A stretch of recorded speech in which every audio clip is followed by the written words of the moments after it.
स्वागत है आपका सीएनबीसी आवाज पर। आप देख रहे हैं स्टॉक 2020। मैं हूं आपके साथ संदीप ग्रोवर और रोज की तरह ये मैच मेरे साथ खेलेंगे नीरज जी।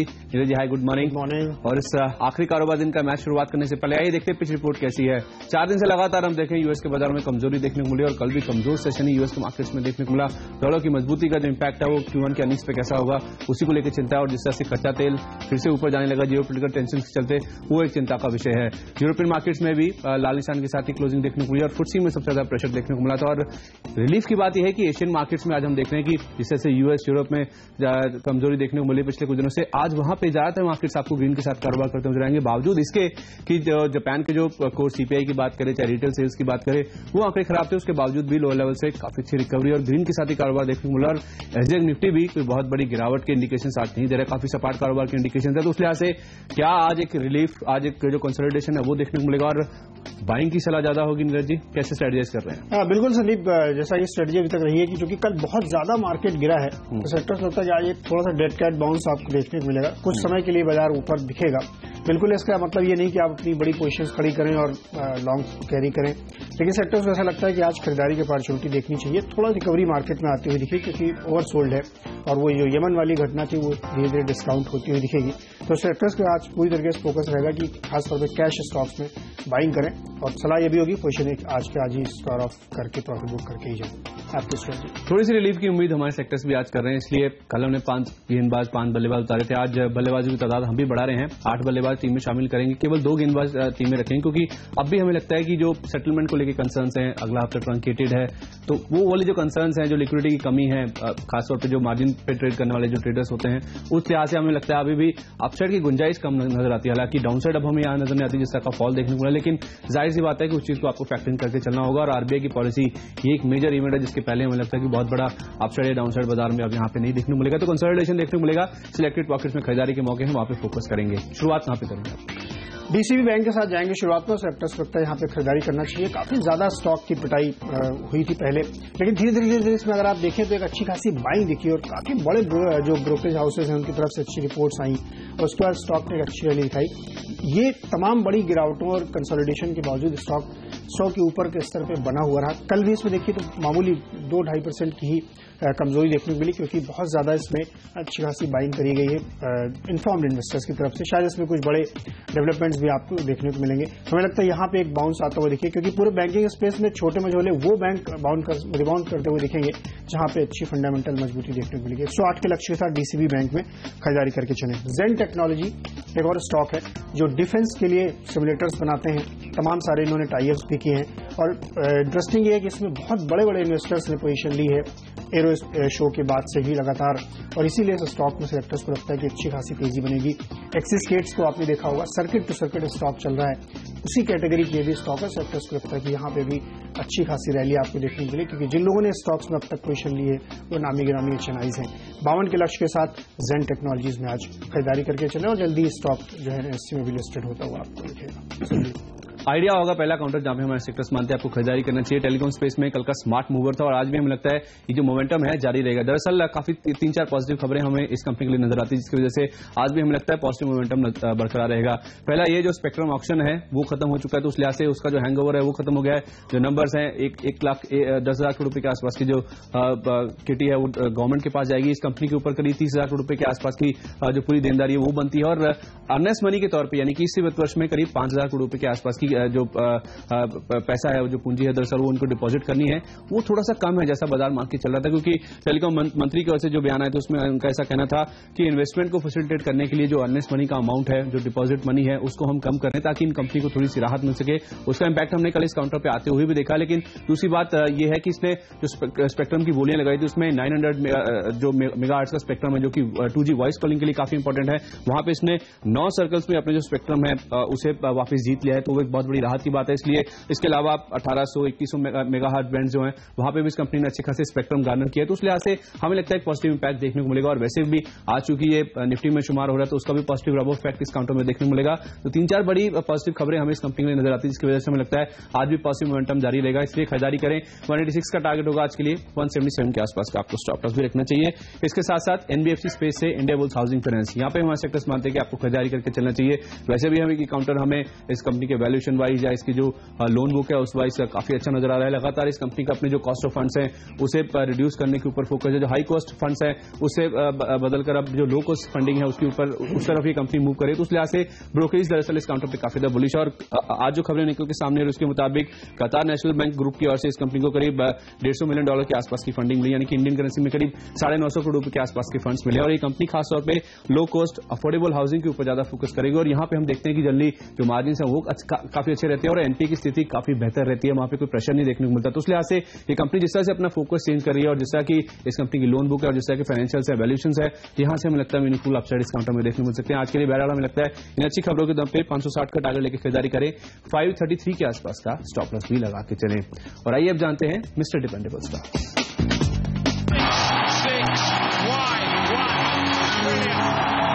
स्टेट बैंक होगा डिपेंडेबल के तौर पर। सेलेक्टर्स ने इसलिए भी चुना क्योंकि इसलिए जबरदस्त पिटाई हुई है। आप देखिए 200-250 के आसपास ये स्टॉक ट्रेड करा, 330 के लेवल से बहुत ज्यादा करेक्शन इसमें हो चुका है। तो सेलेक्टर्स को लगता है कि यहाँ पे एक बाउंस बनता हुआ दिखेगा। साथ ही जो इनके ऑस्ट्रेलियन इंश्योरेंस पार्टनर है उन्होंने भी अपना कहा है कि वो स्टेक बढ़ाते हुए नजर आएंगे। तो सेलेक्टर्स को लगता है ये भी एक स्टॉक के लिए पॉजिटिव है।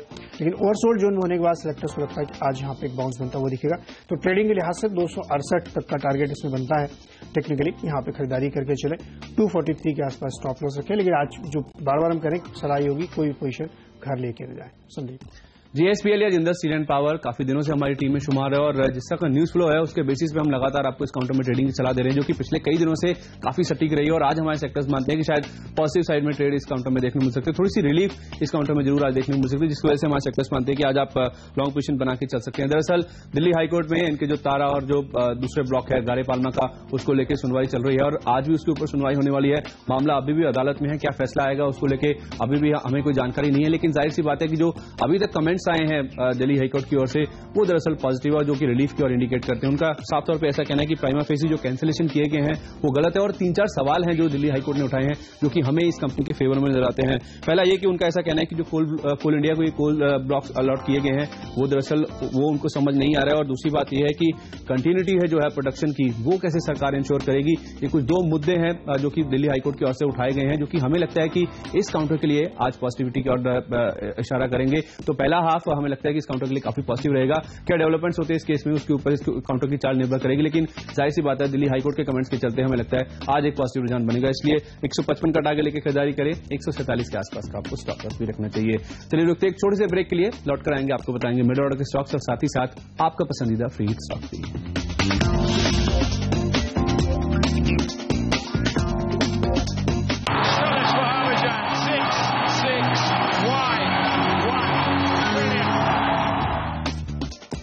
मिडिल ऑर्डर खिलाड़ियों में से पहले पिपावर डिफेंस लेंगे और एक जो बड़ा हैंगओवर था जिनका सीडीआर अप्रूव नहीं हो रहा था वो अप्रूव हो गया। सेक्टर्स को लगता है कि एक बड़ी जो कंसर्न थी मार्केट की वो यहाँ पे एक पॉजिटिव है, स्टॉक के लिए ट्रिगर है। 62 के लक्ष्य के साथ इसमें खरीदारी करके चले और यही वजह होगी कि आर इंफ्रा में भी जो दबाव देखने को मिल रहा था वहां से भी ईज आउट होता हुआ। तो रिलायंस इंफ्रा में भी सेक्टर्स को लगता है कि 438 के लक्ष्य के साथ खरीदारी करें। वैसे भी इस स्टॉक की बहुत ज्यादा पिटाई भी हुई थी हाल फिलहाल में, तो एक बाउंस यहाँ पे बनता होगा। 422 के लक्ष्य स्टॉप लॉस के साथ इसमें खरीदारी करके चलें। जैक और अगला स्टॉक होगा। एक अच्छी खबर आई है कि जो नवी मुंबई का एयरपोर्ट है उसके लिए प्रधानमंत्री ने कहा कि 3 साल के अंदर उसको कंप्लीट किया जाए और ये काफी शॉर्ट पीरियड दिया जा रहा। अदरवाइज पहले ये उम्मीद की जा रही थी कि 2020-2022 तक ये जाएगा।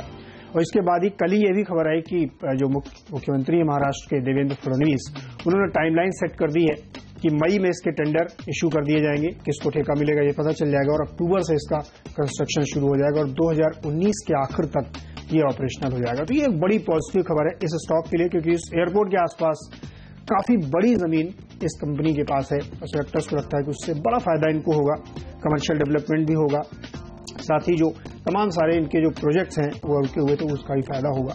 तो सेक्टर्स को लगता है कि आज जयकॉर्प में एक अच्छी रैली आपको देखने को मिल सकती है।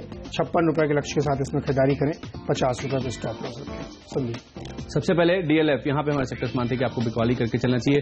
कल भी हमने बिकवाली करने की राय दी थी और अच्छी खासी रणनीति वो साबित हुई थी और हमें लगता है कि जिस तरह से ये काउंटर डीएलएफ से बाहर हो रहा है और अगर बाजार में प्रेशर बनेगा तो बैंकिंग और रियल एस्टेट ये दो ऐसे पॉकेट्स हैं जो कि हमें सबसे ज्यादा कमजोर लगते हैं और इसीलिए कल भी हमने इस काउंटर में शॉर्ट करने की राय दी थी, क्योंकि दिग्गज है ये और अगर प्रेशर आएगा तो शायद उसे दिग्गज ही लीड करेंगे। इसलिए डीएलएफ में हमें लगता है कि आज भी निफ्टी से बाहर निकलने का जो इंपैक्ट है इस काउंटर पर देखने को मिलेगा। बिकवाली करके चले, अभी तक हमें कोई शॉर्ट टर्म में रिस्पाइट नहीं नजर आता इस कंपनी के लिए।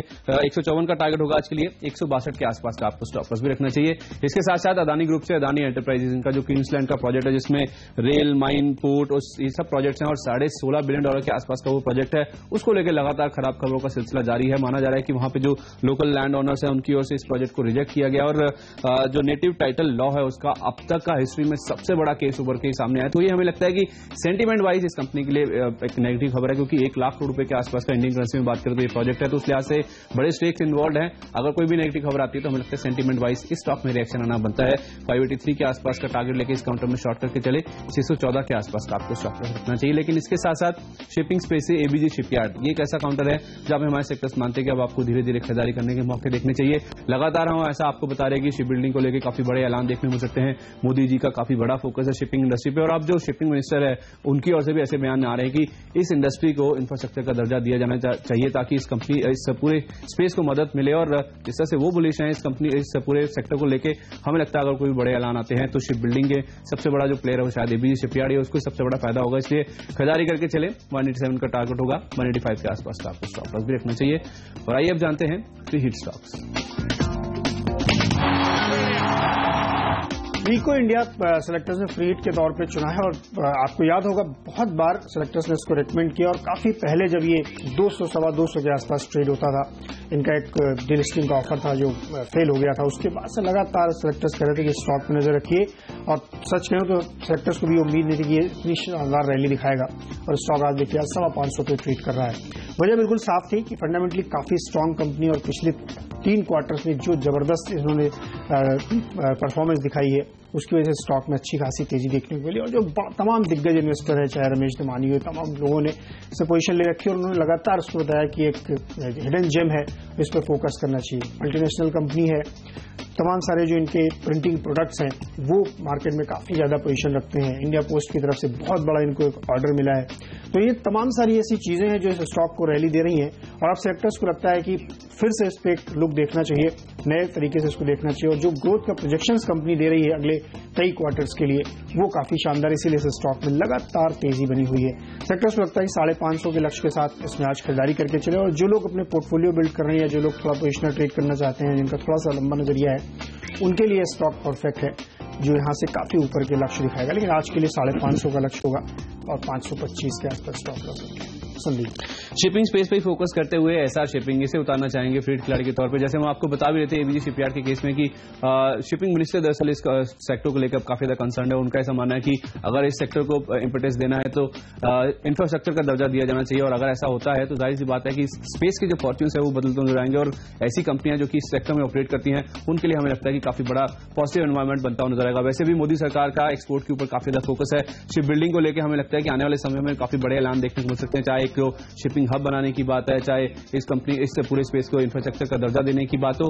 वैसे कई बड़े ऐलान है जो कि हमें लगता है कि आने वाले स्पेस समय में देखने को मिल सकते हैं, क्योंकि अगर एक्सपोर्ट्स को बढ़ाना है तो शिपिंग एज ए इंडस्ट्री को आपको यहाँ पे पुश देना होगा। तो उस लिहाज से हमें लगता है कि जिस तरह के बयान अब शिपिंग मिनिस्टर की ओर से भी आ रहे हैं, आज शिपिंग स्पेस फोकस में रहेगा। और वैसे भी उन्होंने ऐसा कहा है कि लास्ट माइल कनेक्टिविटी के लिए जो 12 मेजर पोर्ट्स हैं उसके लिए भी करीब 2400 करोड़ के प्रोजेक्ट्स हैं, उनको वो बहुत जल्द शुरू करते नजर आएंगे। तो एक बहुत बड़ा पॉजिटिव है जो कि हमें पूरी शिपिंग स्पेस के लिए नजर आता है। इसलिए ऐसा शिपिंग में आप लॉन्ग पोजीशन इनिशिएट कर सकते हैं। आज के लिए 22.5 का टारगेट लेके इसमें खरीदारी करें, 21 रुपए के आसपास का आपको स्टॉप लॉस भी रखना चाहिए। तो शिपिंग स्पेस से ऐसा शिपिंग ये होगा आज का हमारा फ्री हिट स्टॉक। रुकते एक और छोटे से ब्रेक के लिए, लौट कर आएंगे, आपको बताएंगे आखिरी के 3 स्टॉक्स।